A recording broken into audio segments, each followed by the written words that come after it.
he just went low. He's in his head. He's in his head. He's open. His head wide open. Cracked open in the face.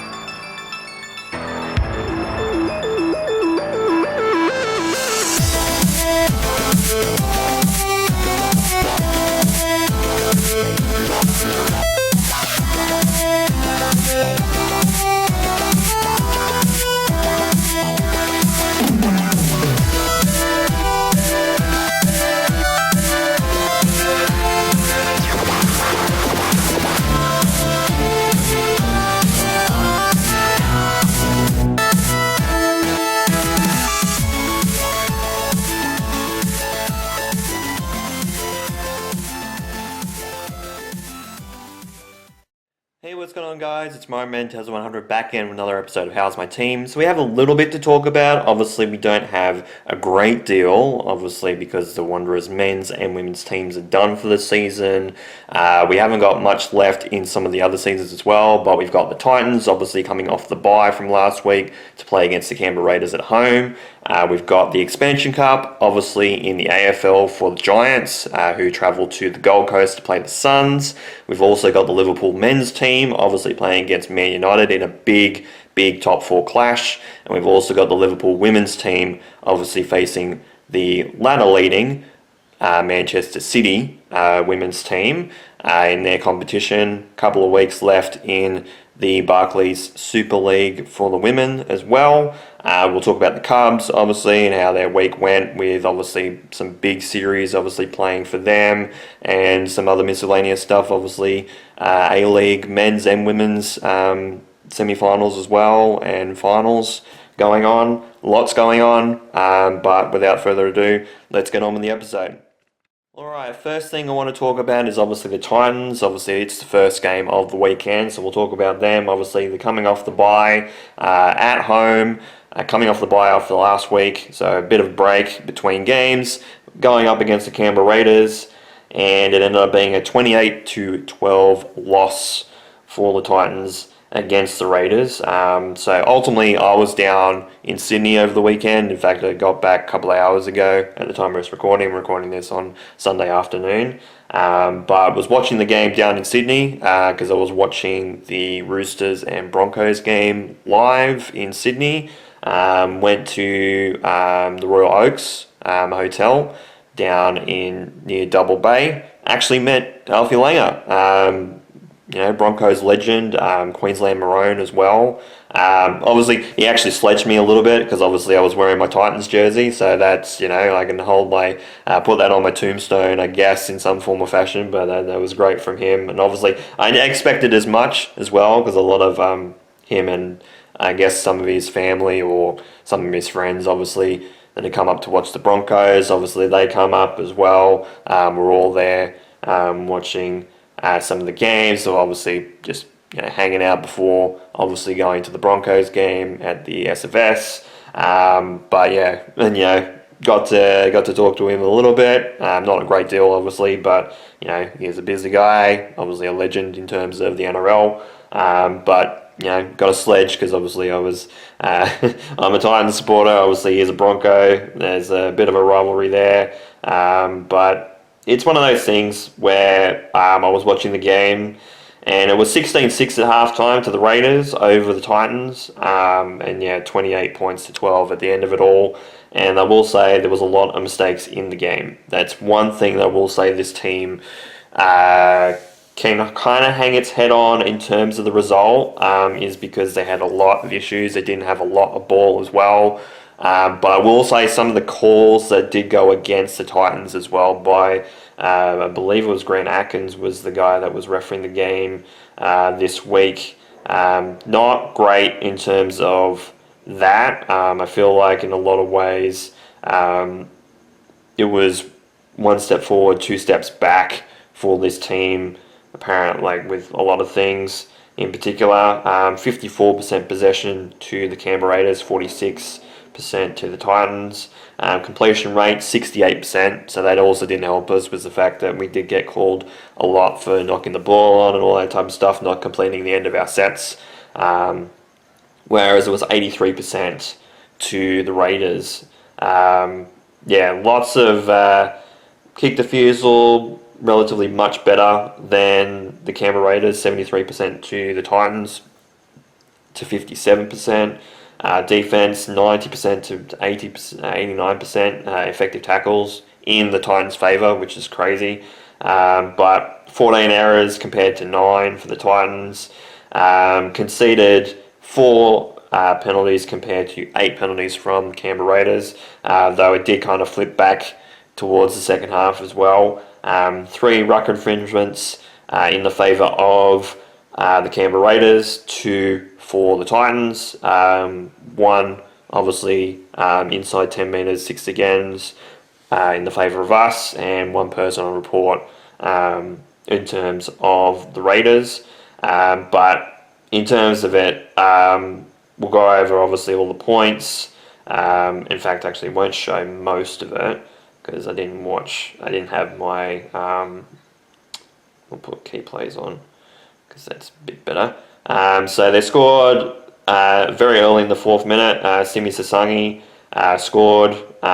They didn't convert on that, and then he scored again late in the 12th minute.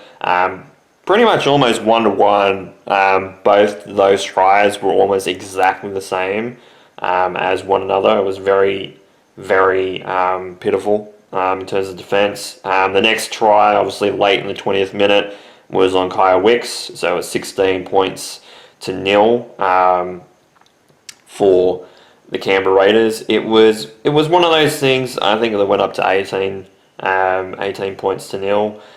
It was very disappointing. They did convert on the first try. It's just not showing the conversions on here. But Kyle Wicks got out of a tackle and then just run away, and Keanu Kinney could obviously catch up in terms of the burst speed.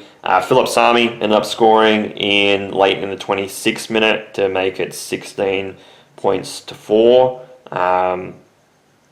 Then obviously at half time, that was 16 points to 6 with a penalty goal. And then in the second half, from that, there was a no try early in the 30th minute. Thought AJ went over, and I think there was an obstruction or something like that was called, or knock on. There was a few calls that were a bit awry against the Titans that I feel like some of those calls did not go the way of the Titans and were kind of more so aimed at the Raiders in the Raiders' favour of trying to get the Raiders the ball. It felt like a lot of the time that the competition just wanted the Raiders to get the win with the side. So Ethan Cerners, he scored early-ish in the 46th minute. It was made a no try though. I think there was an obstruction in that one. Then Tamale scored for the Raiders, making it 20 points to 6. Late in the 49th minute, obviously converted by Ethan Sanders. Jojo Fafita ended up getting a good ball in halfway through the 65th minute. And was converted by Janie Campbell, and then it was an intercept towards the end of the game that gave Sebastian Chris the last try of the game and converted on full time to make it 28 points to 12. So a 16-point loss for the Titans. Not ideal. There's a few results that kind of went around us that kind of went our way. So far, Melbourne did end up losing to the Dolphins, and Parramatta did lose to the Warriors as well. So we're still sitting in 14th position, so we did move down one spot. So it's back again in the bottom 4. In terms of our for and against, it's minus 46 right now, which is actually better than the Bulldogs right now. It's definitely better than the Parramatta Eels. They're on minus 121, and it's definitely better than the Storm. The Storm are at minus 62 at the moment. And in fact, in terms of like the bottom 5 or 6, and actually from 12th right down to the bottom, we have the best for and against out of the lot of the teams that are at the bottom here. which is crazy to me because it seems that the defense for this team is relatively good. Not the best, but it is holding up relatively okay. And when the losses have come, they've actually been very, very close compared to obviously the first round. That's the outlier. But obviously having that 40 odd point win over the Parramatta Eels kind of helped our for and against obviously get boosted. But yeah, it's not going to get any easier because obviously our next game is against the Roosters. There's actually a Friday night game. So it'll be Friday, 6 o'clock my time. The Roosters in Gosford for the Titans. Obviously, the Roosters coming off a win last night against the Brisbane Broncos. The Brisbane Broncos did run back with a flurry, and then obviously a few calls that, I was sitting around. There was a lot of Brisbane supporters in and around where I was sitting. Obviously, I was sitting, I was sitting in the Ninth Bay, which obviously was general admission. Sitting in the same seat I was sitting in the A-League last week, and there was a few Broncos supporters around me. There was one to my left, probably in the next row down. There was at least one, if not two, behind me, sitting like right behind me, my dad. But there was a few at the game. I think there was 26,000, I think it said at the game. So it was quite a big turnout. I think it was only the bays up the top behind the screen on the southern end, I believe, that weren't open. It might have been the northern end, I'm not sure, but on one side behind the screen there's a whole bunch of bays that weren't seating anybody, but we had some people on the top of the stadium, some people on the outer trims, and obviously me and like a whole bunch of people sitting on what would we say the ground floor, basically. But there was a lot of people there, and the atmosphere was really, really good in that game. The Roosters looking good. Hopefully the Titans can turn things around. Obviously, last time we played them, we did end up winning. Obviously, it was one of our only wins last year. It was 30 points to 12. Obviously, they had a few injuries in that game as well. Obviously, I think Sam Walker, was still out at that point in time, or he was just coming back. But yeah, it's been one of those situations. But then obviously that 48-22 loss in 2024 was the last time before that we played them. So it's not going to get any easier. Obviously with the Titans, it is obviously in terms of the next month, obviously big important month was obviously trying to get the win for the Raiders game. Obviously we didn't get that.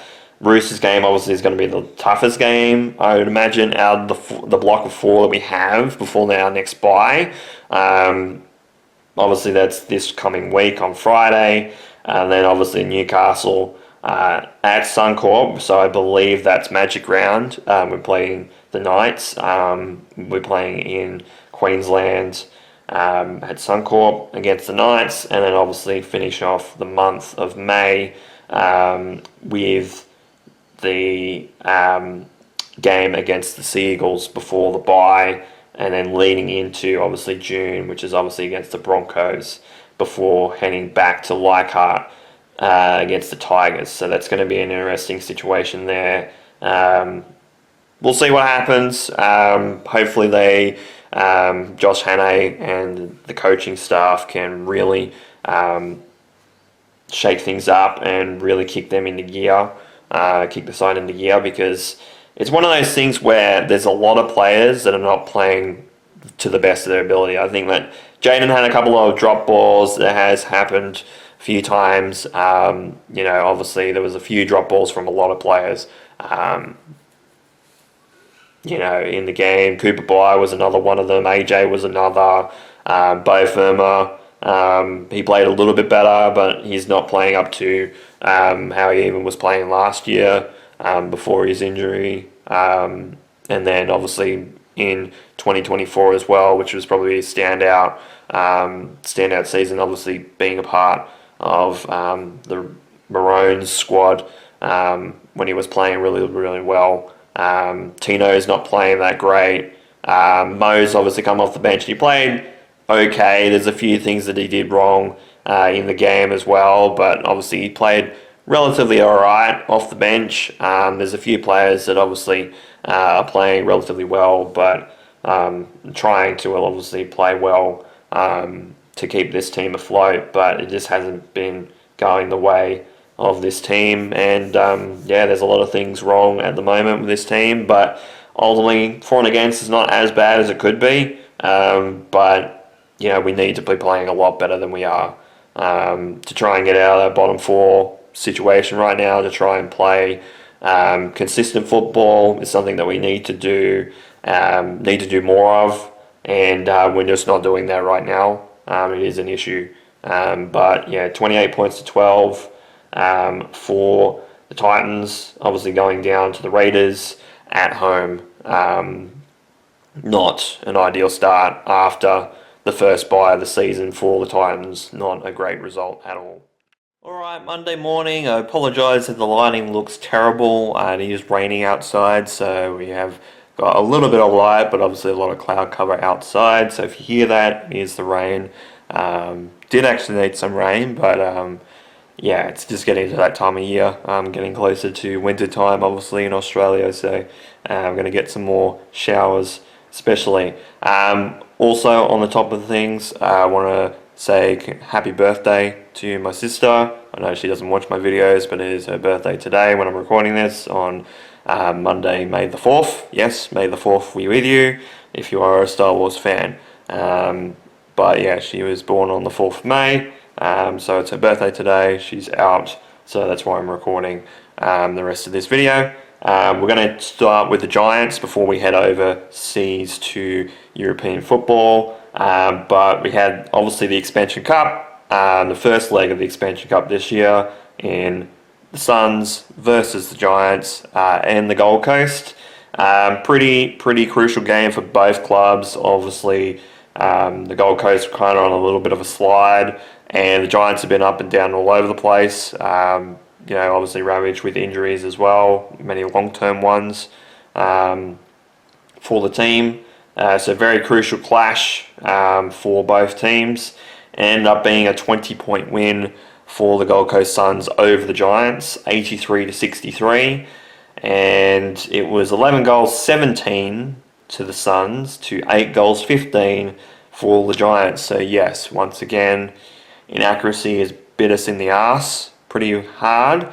Though for both clubs, it ended up being really tough conditions. I don't know whether it's because of the ground, the way that it is, but goals were very hard to come by, especially at the start of the game. Though ultimately, we'll say that the Giants only scored 1 goal 7 in their first quarter compared to 3 goals 4 for the Suns. So the Suns only ended up kicking 1 goal in the second quarter, 1 goal 4 compared to 2 goals 3 for the Giants, which got it back to 4 points being the margin for the Suns in terms of the lead at the half. In fact, actually the Giants were in front at the only time of that game, of the entire game, just before the halftime siren. There was a little bit of a graph there that shows the momentum in terms of margin, and it dips under in the Giants in the second quarter. You might be able to see it. I've got my phone on charge, so you might not be able to see it properly, but right in the middle, you can see that little dip underneath that goes to the Giants, and it was the only time they led in the entire game. Then it ended up being 4 goals and 5 behinds for the Suns in the third quarter to 2 goals and 3 behinds for the Giants.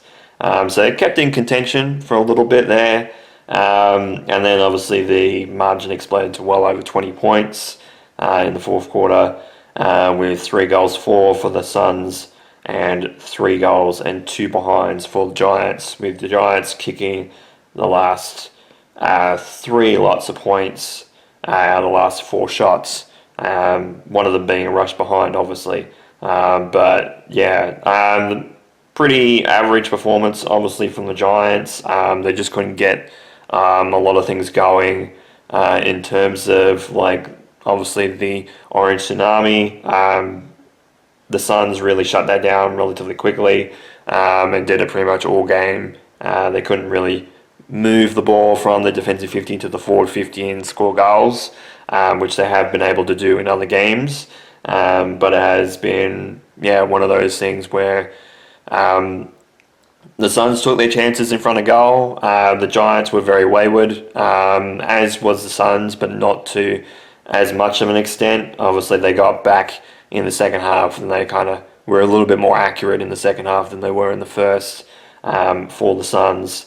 But ultimately, obviously, leading the charge in terms of goals in the game, Jamari Ugle-Hagan. Obviously, he was a player that's played against the Giants before. Obviously, he played for the Western Bulldogs. Obviously, number one draft pick. He's been out of the league for a couple of years. Obviously, going through a lot mentally, physically, and emotionally in his life. Didn't think for a while that he was going to play football again. Then the Suns gave him a lifeline, and he's done well. This is his second game under them, and they've actually he played relatively well. Obviously, scored most goals of the game in three goals for this game in particular. He scored a couple of points, if not a goal or two, in the first game that he played for the Suns, which was a few weeks ago. So he played all right. It's good to see him back in fine form. Obviously, it's a big story. There's been quite a few of those in terms of multiple leagues. Obviously, Cody Ramsey used to play for the Dragons in the NRL, played for the Roosters, ended up getting a call up, and it was the first game that he played in 1,337 days, because he obviously had gone through a lot of health issues, which kept him away from the game. Obviously, his form kind of dropped a little bit around that time as well. Obviously, with a lot of things going on with the Dragons, gets a lifeline. With the Roosters, get the support that he needed, and obviously played relatively good in that game. Obviously, with the Roosters against the Broncos, especially when big Marky Mark on the wing was injured with an ankle injury. I think it was the diagnosis for that. So obviously subbing in for him, especially I think he went down in like the first 10-15 minutes, I think, Marky Mark. So Cody Ramsey played on the wing for most of the game against a pretty rampant Brisbane side that obviously didn't score any points in the first half. Obviously scored the majority of their points in the second. But ultimately held his own, caught a few bombs that were really, really tough to catch. There's a few errors, obviously, but it's his first game back in like 4 or 5 years. Give him credit when credit is due there.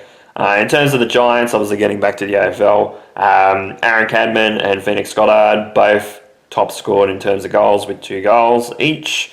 Then Toby Bedford got on the score sheet along with Toby Green, with Jesse Hogan and Jake Stringer, all with goals. We'll say Ryan Angwin did go down with a concussion, so he will be unavailable for the next game, which we will obviously be playing at home. He went down in the third quarter in a tackle. I think the Suns player will be pinged for that, and maybe get maybe a week or two, maybe a couple of weeks for the tackle. But his head did hit the ground, and hit the ground pretty hard. And you could tell that he was knocked out. I think you could more so tell with like his left leg and the way that it was arcing when he hit the ground. You have that sprawling moment of like being dazed. It was like, and his leg kind of went up a little bit like this, just being like while he was on the ground, obviously on the ground for a while. But you could tell he was knocked out, and obviously went for an assessment. Obviously they ruled him out for the rest of the game. Obviously won't be playing the next game, which for the Giants is against Essendon on Saturday. It is the I think it's the mid game in terms of not in terms of quality. It might, who knows? But in terms of that, I think it's the second game. I think that's being played in on the Saturday slots, with obviously the Giants going home to NG Stadium to play Essendon before heading over to the West to play West Coast Eagles on the 17th. So pretty interesting couple of weeks. Hopefully we can get some big wins, because obviously our percentage is really hurting. Obviously the losses are not helping. Though in saying that, obviously considering it's a 10-team competition in terms of finals this year, we're only one win out of that, but our percentage, we're behind by like almost 20% at this point. So we need some big wins coming. Hopefully we can do that against Essendon and against the West Coast Eagles before obviously we come back home to play against Brisbane after my birthday on the 24th. So hopefully the Giants still sitting in 14th position, still with 3 wins on the docket, though in saying that obviously a lot of the teams have got 4 wins plus, and there's quite a few teams in front of us that have played a lot better. Obviously the Swans are on top at the moment, with Fremantle in second, Hawthorn in third, Brisbane rounding out the top 4 in 4th position, Gold Coast Suns move up to 5th, Geelong in 6th position, Melbourne dropped to 7th with the loss against the Swans, though I will say they were in the game for a lot of it. Obviously the Swans pulled away a few times, but they were coming towards the end of the game with a lot of momentum, and the Swans just did enough to get the win, but obviously their biggest test so far, and they actually conceded 100 points for the first time this season against Melbourne. So ultimately, who knows with the Swans? They go up against North Melbourne next week, so we'll see what happens with that. Collingwood in 8th position. St Kilda jumped to 9th position. They were actually just in front. They were in 13th in front of the Giants, but obviously with the win, jumps a whole lot of teams in front with a big-ish win. And then rounding out, obviously the wildcard spots in 10th position is North Melbourne. They dropped heavily. They lost to Geelong pretty heavily, so their percentage got a big hit. Then 11th position is Adelaide. They won the showdown against Port Adelaide by 1 point. Western Bulldogs drop out completely out of the wildcard spots and the final spots into 12th position. Port Adelaide in 13th position with obviously that 1 point loss. Giants in 14th, West Coast in 15th, Carlton in 16th, Essendon in 17th, and then rounding out the weekend, Richmond, who ended up getting a win over the West Coast Eagles, end up having 4 points on the bottom, but they have a win. So there is no team that hasn't lost this year, and there's no team that hasn't won this year. So we'll see what happens with Richmond, because ultimately Richmond at the moment, in terms of, there's been a few games that have been in, obviously the percentage is a lot worse than Essendon, but I think all season long they've actually played a little bit better than Essendon have. So it'll be interesting to see if Richmond can get off the bottom of the ladder and Essendon possibly go down to the bottom, but we'll see what happens with that. And with Carlton, obviously. Carlton in shambles right now as well, with quite a few losses on the docket, and obviously Brisbane Lions being next for the Carlton Blues, so not a great result for them.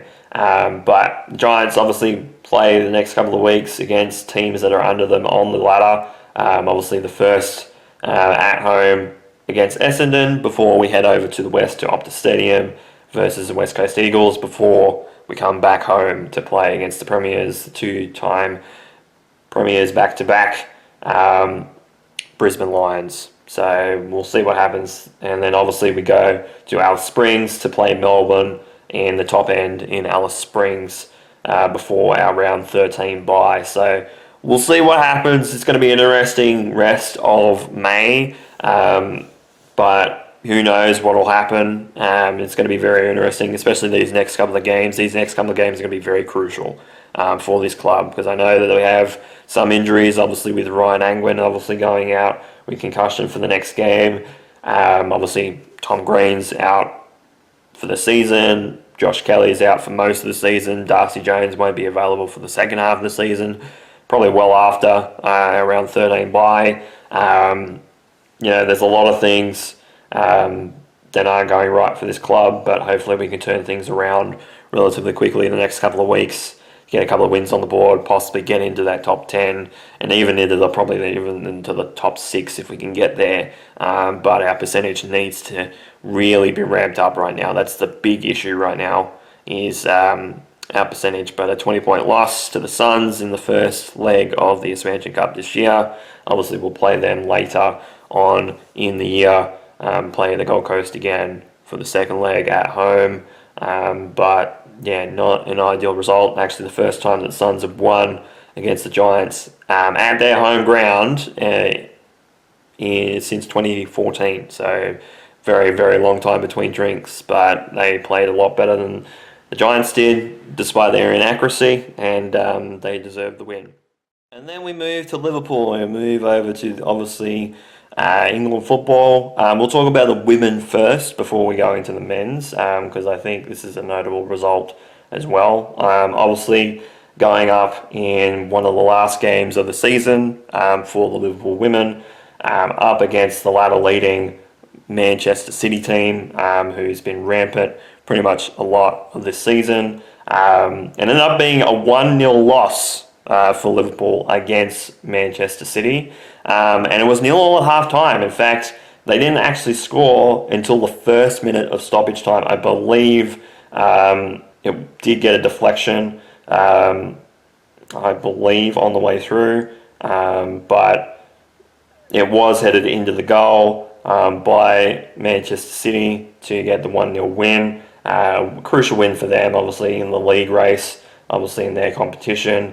But honestly, the effort was really there for this team. And I feel like when it comes down to it, despite the loss, I feel like they did relatively well. Obviously, the possession was in Manchester City's favour. I think more so that was probably towards the end of the game than the start, because it was pretty even at halftime. I think I might have crashed sleep for maybe 15-20 minutes because I didn't watch the end of the game, or I didn't actually keep up with the end of the game, but it was still 0-0 60-70 minutes in. So obviously stoppage time, wouldn't have known, but 58.1% possession to Manchester City, 41.9% to Liverpool, so pretty close in that regard.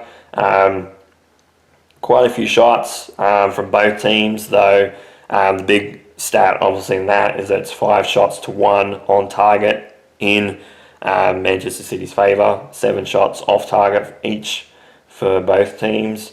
So, passing accuracy, 67.2% for Liverpool, 78.8% for Manchester City. Obviously, much, much better team in terms of that. 2 yellow cards each, but ultimately, I will say the result was fantastic for this team. Obviously, let's keep in mind that Manchester City going into this game were plus 39 on goal difference. Obviously, they're up to plus 40 now.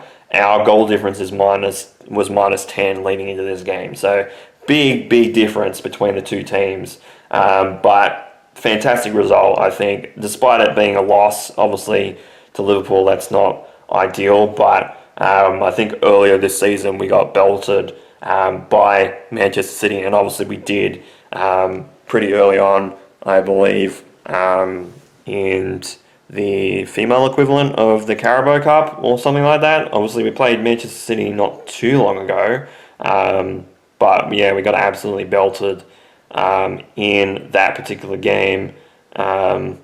Just going to scroll down and see if I can actually find it, because I'm sure I've seen that at some point. 2-1 in the first game. It was 0-0 at halftime, but it was 2-1 in that game, so they actually kept it pretty close in that. I must be thinking of a completely different team. I don't know why, but I thought that we got belted by them. But yeah, obviously, with the women, they haven't moved from 10th position. Obviously, the games, not all the games have been played yet, I don't think, because West Ham has still got Aston Villa to play. Obviously, that's 9th versus 11th.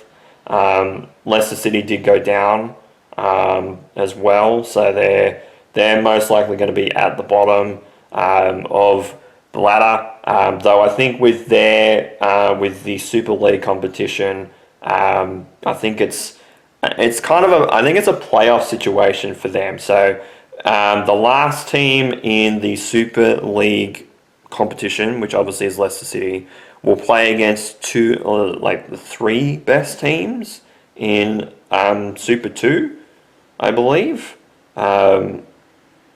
I'm not sure how it is in promotion, but I feel like that I've heard that that's how it works. Is that it goes down to promotion. We'll play like the last team. Obviously, we'll play against some of the teams that are lower in the competition, in the second division, and obviously the playoffs. If the team, obviously that is in last in terms of the Super League, if they do lose and don't stay in and keep winning, obviously win the playoffs, they obviously will get relegated. And obviously the team that will win it all will obviously get promoted into the league. I think that's how the women's game is. I'm not 100% sure on that. Obviously it's a different type of structure if that's the case compared to obviously the men's. In terms of the championship, obviously leading into the promotion for the Premier League and obviously the relegation from the Premier League to the Championship, and obviously the other competitions, obviously from the Championship to League One to League Two, and all that type of stuff. It's a little bit of a different situation if that is true. But only what I could say, 1-0 loss, obviously to Manchester City. Obviously they've had the nick over us, but considering that it's top spot versus a team near the bottom and it's only a 1-goal margin, and it took up until stoppage time for that to happen, I think that's a good effort from the Liverpool women's team. I think that they can hold their head up high in that regard. Their next game, in terms of the competition, in terms of the Super League, is in a couple of weeks. It's on the 16th, on the Saturday, against Arsenal, which is a very important clash for Arsenal, because in Arsenal's case, they've still got 3 games in hand at the moment, and they're still 11 points behind Manchester City. So if Manchester City end up winning their next game, who is against West Ham, obviously West Ham being underneath us, they'll win the league. But in terms of that, Arsenal coming home with a wet sail. They've still obviously got games in hand. If they get those points, all 3 of those games as wins, that's 9 points added to the mix. They're behind by 2 points, so makes it very interesting for that last game of the season in terms of Manchester City's competition. Obviously, it's in their hands right now, but obviously Arsenal still got to obviously play their games to catch up. So we'll see what happens with that. But obviously before that, we have the semi-finals in the Women's FA Cup competition, which is obviously Liverpool against Brighton. Obviously Brighton at the moment in terms of the Super League are playing in 6th position in terms of the women's competition. So it's going to be a very interesting fixture. Obviously we won against them the last time we played them. But obviously FA Cup different. We drew with them and then drew again. We did win on April 19th, 2025 in the Super League. So had a couple of draws, obviously the last couple of fixtures, obviously playing at home for Liverpool at St Helens. Actually the next 2 games for Liverpool are actually home games, obviously St Helens for the FA Cup coming up, and obviously playing at Anfield against Arsenal in the Super League. So that's going to be very, very good in terms of that. Might actually even be a double header on the 16th. We'll go to the men's 16th. No, it's not, because Liverpool are playing away, so it won't be a double header. But in terms of the women, couple of games left for this season. But FA Cup, we'll see what happens. Obviously, it's going to be very, very crucial. See if they can get a win, get into the final. Would be great. I think a lot of the other teams in the competition, I think Manchester City might be one of them.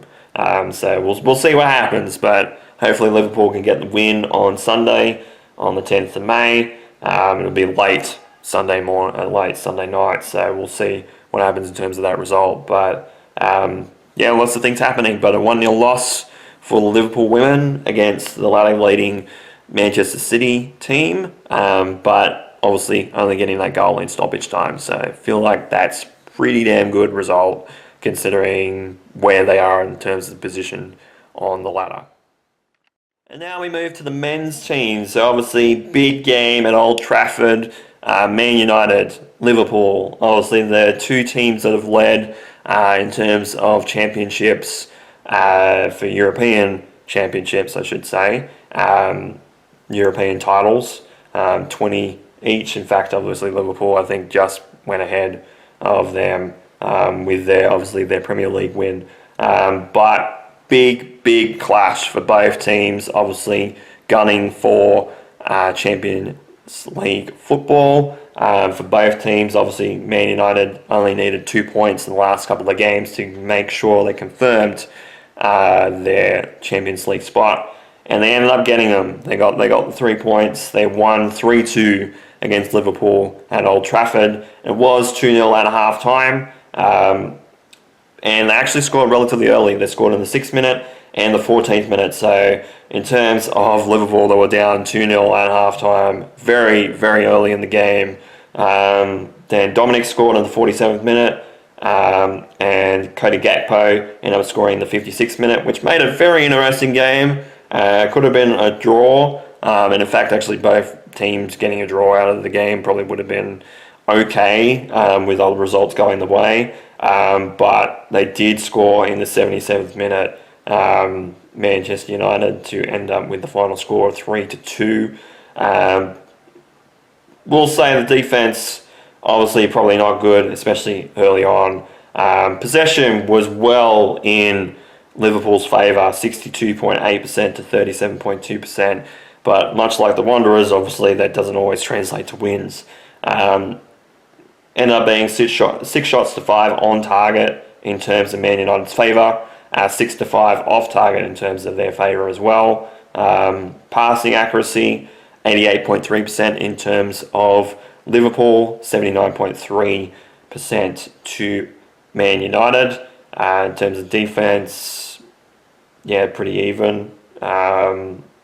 12 fouls to 11 in Man United's favour. In terms of discipline, 2 yellow cards each.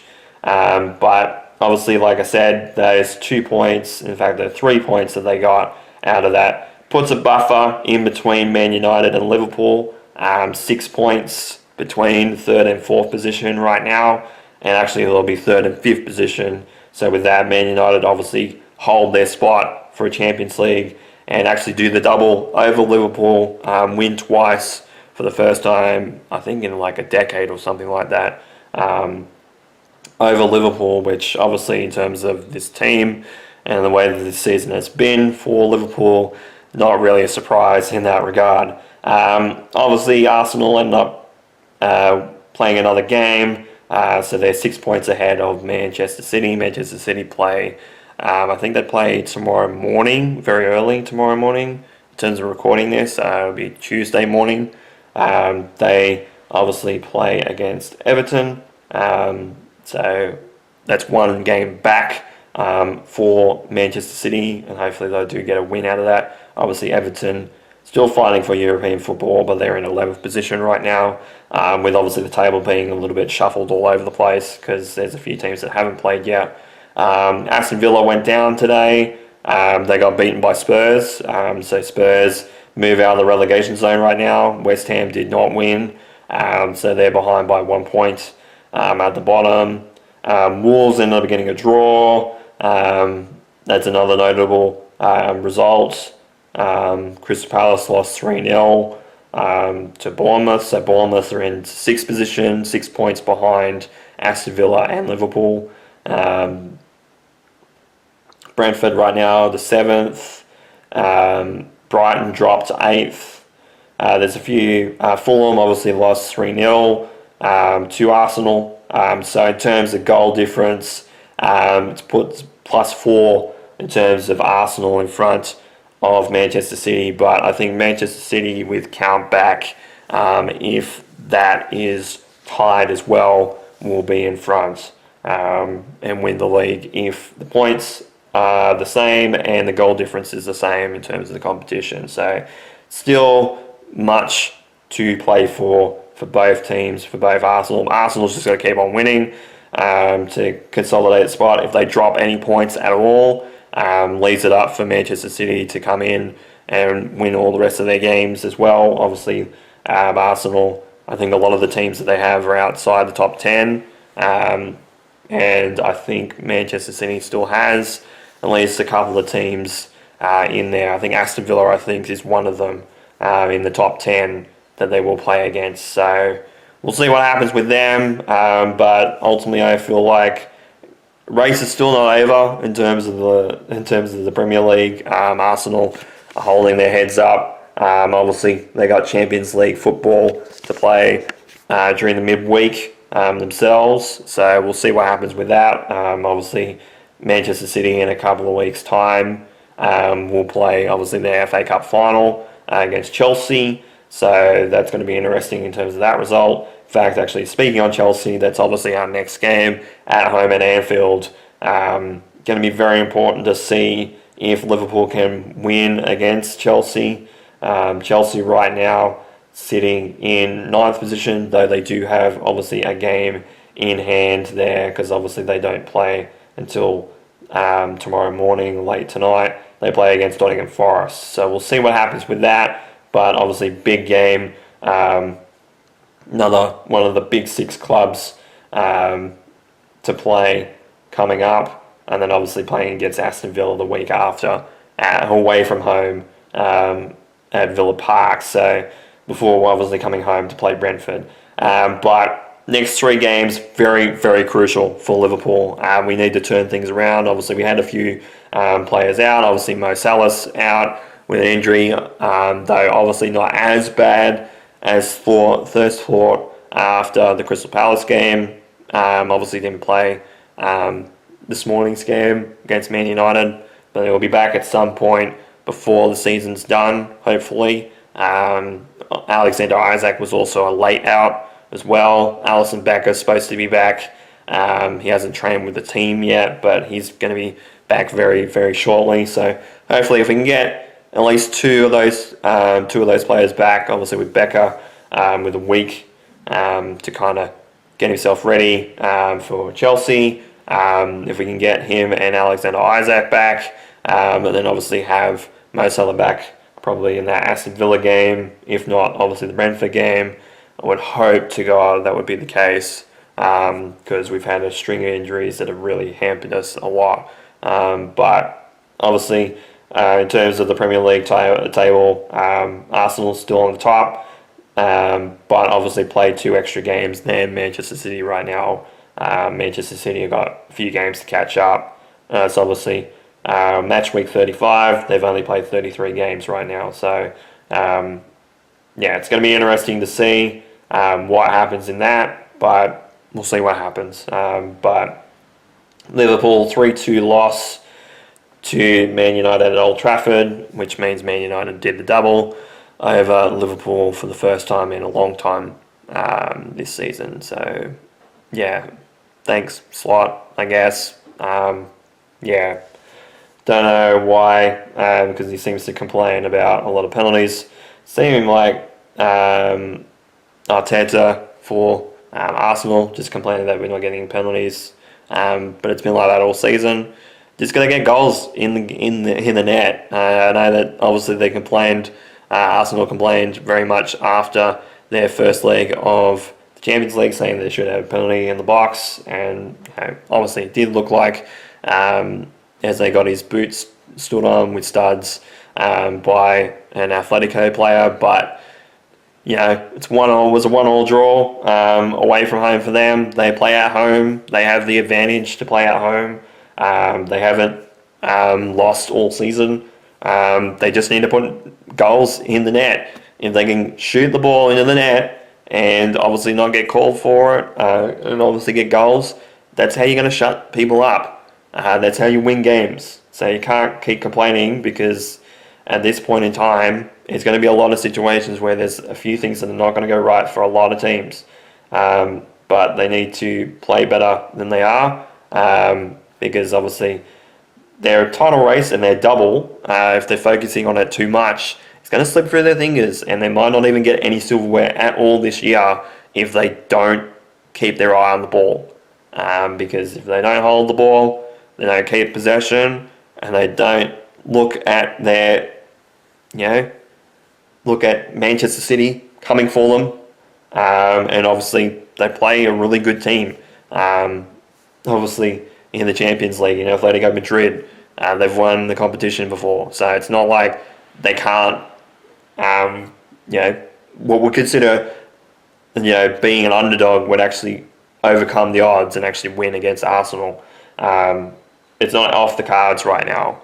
So Arsenal just need to keep playing, and they need to keep focused, because if they keep complaining about penalties and stuff like that, they're going to lose, and they're going to lose really heavily, and they're going to bottle their chance of getting any silverware this year. Ultimately, if there's a loss in the Champions League, I don't feel like it'll be too bad of a situation for Arsenal, because then they can focus on the Premier League itself and obviously scoring goals. But ultimately, they'll probably want more than that. Obviously, seeing what Liverpool did last year, they'll want more than one trophy. They'll be hungry for more silverware, but they focus on it a little bit too much. They could drop both of them, so it's very, very crucial for them. But yeah, 3-2 loss to Liverpool against Man United at Old Trafford. All right, we'll go over some miscellaneous stuff. We'll talk about the Titans first. Obviously, I'll give you an updated table. I'm pretty sure they're still in the same position that they were yesterday. And in fact, yes, they are still in 14th position. Obviously, a few results going against some other teams. Obviously, the Panthers on top still with 16 points. Warriors second with 14. Roosters in third with 14. Rabbits in fourth position with 12. Tigers lost pretty heavily. They conceded 50 plus, so their competition win is in tatters, but they're in fifth position.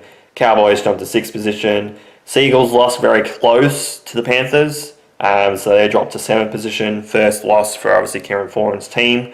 And rounding out the top 8 is the Sharks, with obviously their big win over the Tigers, which means that the Broncos, with their loss, drop to ninth position outside the top 4. So, yeah, good job, Premiers. Good job.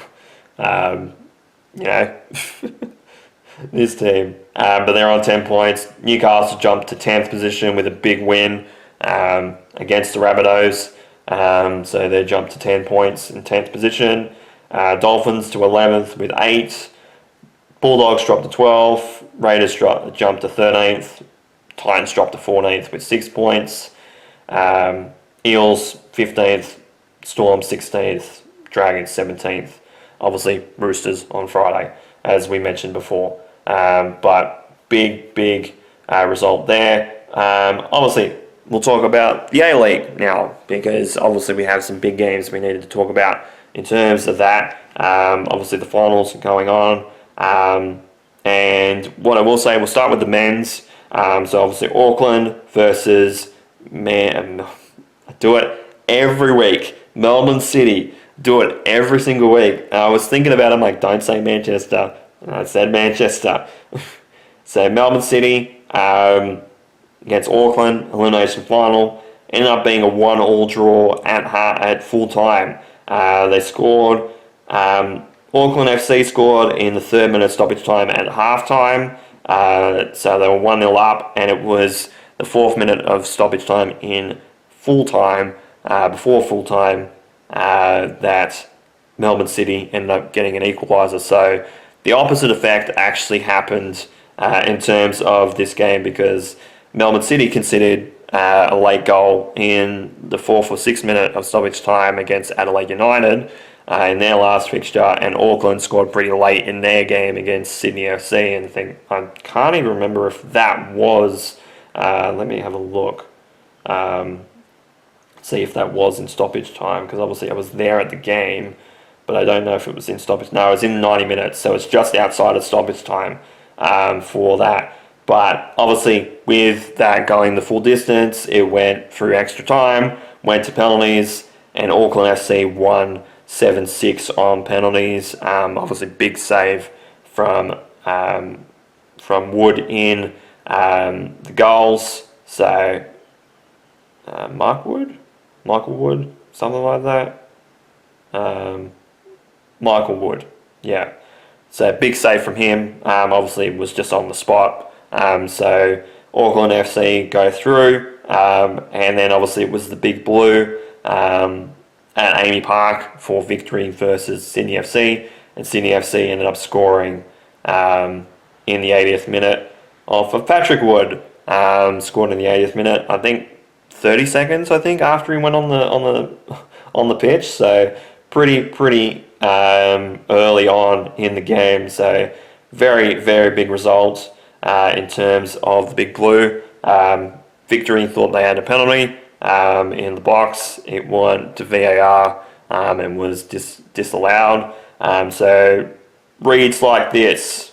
The semi-finals, Saturday the 9th, coming up. Obviously, it's Auckland versus Adelaide United in New Zealand.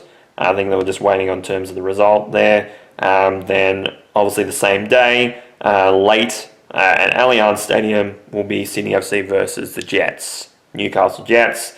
Before Friday, the 15th, at Cooper Stadium, will be obviously the return leg for the Adelaide fixture.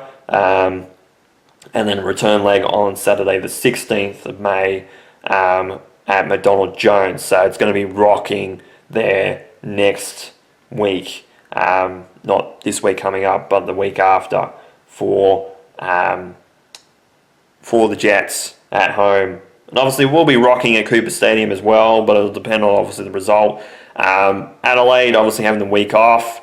You know, Auckland going the distance. They might be a little bit hard done in the first game, might be at home, but we'll see what happens. Obviously, the game, the grand final will be played on the 23rd of May. Obviously, we'll confirm what time it will be, and obviously where that fixture will be held in the next couple of weeks. But they might be hard done. Obviously, Auckland, obviously going the distance, but obviously the Jets and Adelaide United having the week off might be better in their regard. Obviously, Sydney FC, Big Blue, quite a few things happening in that game in particular. But, yeah, we'll see what happens. In terms of the women, obviously, they had the semi-finals, the first legs of the semi-finals in their competition. Big clashes there. Obviously, it was Melbourne City versus Melbourne Victory in the Melbourne Derby. I'm feeling a twitch going on in my right eye. So that's great. And it was a 1-0 win for Melbourne City in that fixture. 45th minute, Melbourne City scored, and they just held on for dear life at that point. It was a pretty good strike. And then obviously Brisbane against Wellington at Spencer Park, so obviously playing at Brisbane's home ground. And you would think it'd be an upset. It was 2-1 win for Brisbane Roar. The Brisbane Roar ended up having some good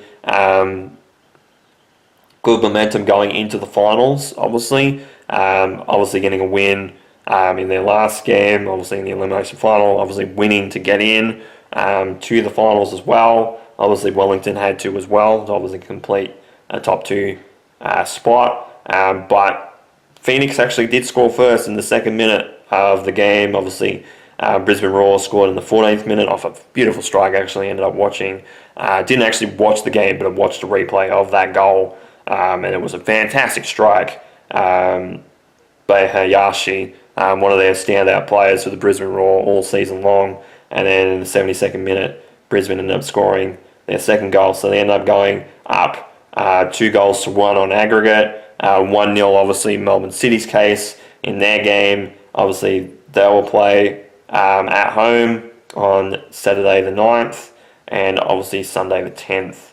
Wellington will play at home in New Zealand, obviously before the grand final coming up for the women's competition in on the 16th of May. So it's going to be very interesting. So the 16th of May is the finals, is the grand final for them, and obviously the 23rd is the week after, is the men's final. But obviously, A-League fixtures looking pretty interesting. Now, obviously, some of the things that we can be notable on. The Cubs. Obviously, we can talk about the Cubs because did have a great, not a great week, obviously, in terms of results because everybody lost. And it was looking to start that way with the Cubs as well. Obviously, going down 2-1 against the Dodgers. Obviously, after winning that 6-4 game, obviously 10-game winning streak. And the losing kept continuing because they lost 9-7 in the first game against San Diego, in San Diego. Though, in fact, they were in front with 5-4. Then there was 2 runs in the 5th and 2 runs in the 7th and 1 run in the 8th for the Padres, which put that to 9-5. And then obviously 2 runs in the top of the 9th for the Cubs made it a little bit closer, but they couldn't get any more runs. I think it was down to the last out when they got their 2 runs as well. So not a great result there. But in saying that, they did win the next 2 games away from home, obviously against a really, really good Padres team. 8-3 in the first and 5-4 in the second game. And yeah, they just kept going at it. 1 run in the second, 2 runs in the 4th for the Cubs, before 3 runs in the bottom of the 5th for the Padres. And then Chicago hit right back in the top of the 6th with 1, then scored in the 8th, the top of the 8th, with the Padres scoring in the bottom of the 8th, and obviously went through the distance to the 9th inning. But fantastic result in terms of that. And then obviously had to play Arizona at home. And it ended up being an absolute sweep. 6-5 in the first game, though I think they did actually were coming back in that game in particular. There was a 4 runs in the top of the 6th for Arizona, but obviously 3 runs in the bottom of the 1st and the bottom of the 3rd, the bottom of the 4th innings led for the 6 runs there. So yeah, 4 runs though, we'll say, bases were loaded in that game, and Ben Brown really got us out of a jam in that regard. Yeah, it was not great in terms of that, but obviously with our relieving pitchers, but Ben Brown, I will give credit where credit is due on that, was very, very close. But yeah, got away with it, ended up striking him out. So great result there. And obviously had a shutout win. The next game was 2-0, and then the one this morning, 8-4. Now, obviously this next week's going to be very important. Obviously had the day off on the 1st, but obviously we have some big games coming up before obviously our next break, which is on the 12th. 4-game series at home against Cincinnati, so against a division rival. Obviously not the first of the rivals that we played this year. Obviously that was Pittsburgh, which obviously we went down 2-1, but obviously 4-game series against Cincinnati, who are actually around us in terms of division. We'll talk about that in a second, before we head over to Texas to play against the Rangers before our break, and then obviously playing against the Braves in that series after that break. So that's going to be very, very interesting to see what the result will be there. I think most of the games are done for the day. The Rangers are still playing at the moment. In fact, that is the only game that is still playing right now. Rangers versus the Tigers on the top of the 5th. With Texas in the bat. They've got 1 on base, but 2 outs in the top of the 5th. The Pirates ended up winning over the Reds. The Brewers lost to the Nationals again. So gotta love that. The Rays won in the 10th inning. Phillies won against the Marlins. Dodgers won against the Cardinals. So I think they did lose the last two against the Cardinals, if memory serves me right. In fact, I will have to scroll down. They lost to the Cardinals on Sunday. And then on the Friday, lost 7-2. So they lost two games. Let me have a look at that. Did they lose? Brewers won 2-1 in their second series against the Nationals. So, but obviously big result, which obviously puts us 2 games ahead in the division right now, which is great because obviously the Reds were in front leading into the series against Arizona, and obviously with a couple of losses on the docket for the Cincinnati Reds, they dropped to third in the division. Milwaukee lost as well. In fact, the only teams that won were the Pittsburgh Pirates, who are on the bottom somehow. They just had a string of losses, I'm guessing. And obviously the Cubs with a 5-win streak right now. Obviously 7 wins from their last 10 games, which is great. So obviously having a 10-game winning streak, and then obviously leading with a 5-game winning streak going into the games against Cincinnati. Great result there. In terms of the wild card, obviously they're actually sitting in second in terms of that, so they'll actually have the week off. If the season finished today, the Cubs would be in the second position and would have the week off, obviously have the games off until the divisional series, but obviously leading the charge obviously is the Atlanta Braves, 25 wins, 10 losses, 22 wins, 12 losses for the Cubs, 21 wins, 13 losses for the Dodgers, obviously losing against the Cardinals, obviously in 2 games for that. Obviously in the wildcard spots is San Diego Padres, the Cardinals and the Reds, followed by the Brewers. So obviously the Brewers 1.5 games off the pace, which is pretty funny. In terms of actually that, Pittsburgh Pirates are also win a game and a half outside the wild card as well. So that makes things very interesting in terms of those results, because that's fantastic in terms of results there. Obviously the division fighting out relatively close before the rest of them. Obviously the Mets being at the bottom of the National League, including even under the Rockies and the Giants right now, San Francisco Giants. So not great for them, 12 wins, 22 losses. Obviously the second team that's in near the top of the league is obviously the Yankees in the American League, 23 wins, 11 losses. The Athletics are still in second position, 18 wins, 16 losses. And third position is the Guardians with 18 wins, 17 losses. And their wild card right now is Tampa Bay with 21-12, Detroit 17-17, and Texas with 16-17 in their wild card race, with the Angels being at the bottom in the American League right now with 13 wins and 22 losses, same as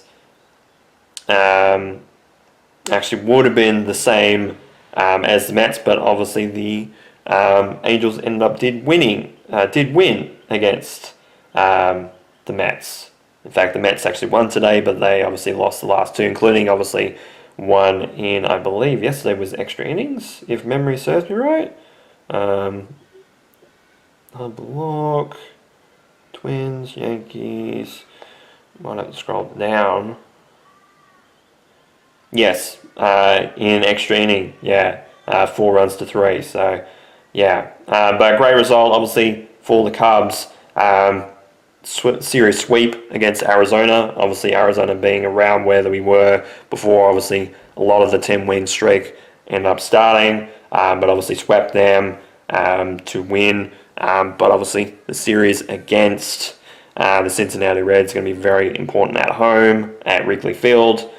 4 games, obviously, in that series before obviously going to Texas to play against the Rangers, then having a break, and then obviously going into the Braves, the White Sox, and then 3 games at home against Milwaukee. So big clashes there coming up. But yeah, it's going to be an interesting May, but obviously if we can keep the win streak alive, keep it running, and obviously if we do end up only losing maybe 1 or 2 games on the trot, here, there and everywhere, and obviously getting win streaks is going to help this team just continue to succeed, and hopefully we can keep the momentum up all season long, even with some of the injuries that we've had, especially on the pitching side of things. But they're looking great as well. So with all that being talked about, hopefully this episode isn't that long, but it probably will be long because I have rambled a few times, especially in this last segment, obviously the miscellaneous segment, but in some of the games previously as well, in the episodes, and we'll see. This episode goes on really long, but without making it any longer, thank you guys so much for watching this episode of How's My Team. This has been Mario Man 100. You guys have a great day night, and of course, take care.